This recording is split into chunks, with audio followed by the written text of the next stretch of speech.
Times of India survey ప్రకారం మనకి per year 1.5 millions of students బయటకు వస్తున్నారు. ఈ 1.5 లో కూడా 5.9 to 6% స్టూడెంట్స్ మటుకే మెకానికల్ ఇంజనీర్స్, మిగతా 50 to 70% కంప్యూటర్స్ వాళ్ళు. కంప్యూటర్స్ అంటే మనకి సిఎస్సి, ఐటీ, ఏఐఎంఎల్, ఏఐడిఎస్ లాంటి చాలా ఉంటాయి.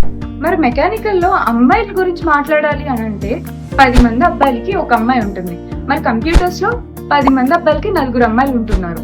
రీసెంట్ టైమ్స్ లో ప్రతి ఒక్క ఇండస్ట్రీ ఏం చేస్తుందంటే 30 to 40% ఉమెన్ డైవర్సిటీ కోసం చూస్తుంది. లైక్ సాఫ్ట్వేర్ అయినా కావచ్చు, హార్డ్వేర్ అయినా కావచ్చు. ఇటువంటి టైప్ ఆఫ్ సిచ్యువేషన్ లో మనకి స్కిల్ అండ్ ఆపర్చునిటీ ఎంతైతే ముఖ్యమో మనం కాంపిటీషన్ కూడా క్యాలిక్యులేట్ చేసుకోవాలి. ఇప్పుడు సిఎస్సిలో అమ్మాయిలు ఎక్కువ, సో ఖచ్చితంగా కాంపిటీషన్ ఎక్కువ ఉంటుంది. మెకానికల్ తీసుకోవడానికి అమ్మాయిలు చాలా మంది ఆలోచిస్తారు. ఆపర్చునిటీస్ ఎక్కువ అండ్ కాంపిటీషన్ తక్కువ. మాక్సిమం జాబ్ రావడానికి ఛాన్సెస్ ఉంటాయి. ప్రతి ఒక్క జాబ్ డిస్క్రిప్షన్ కింద ఓన్లీ ఫర్ గర్ల్స్ అని మెన్షన్ చేస్తున్నారు. ఇప్పుడే ఆలోచించండి ఏ గ్రూప్ తీసుకోవాలి అని చెప్పి. ఏదో ప్రతి ఒక్కరు చెప్తున్నారా అని చెప్పి వాళ్ళు ఆ గ్రూప్ చెప్పారు నేను ఆ గ్రూప్ తీసుకుంటా అని చెప్పేసి వెళ్ళిపోకండి. అండ్ లైజ్, ఎందుకంటే ఇది మీ పాత్, మీ ఫ్యూచర్. నిజంగా ఇంట్రెస్ట్ ఉంటే you go to that path. ఇంకేదైనా టాపిక్ గురించి మిస్ అయితే కామెంట్ ఇన్ కామెంట్ సెషన్.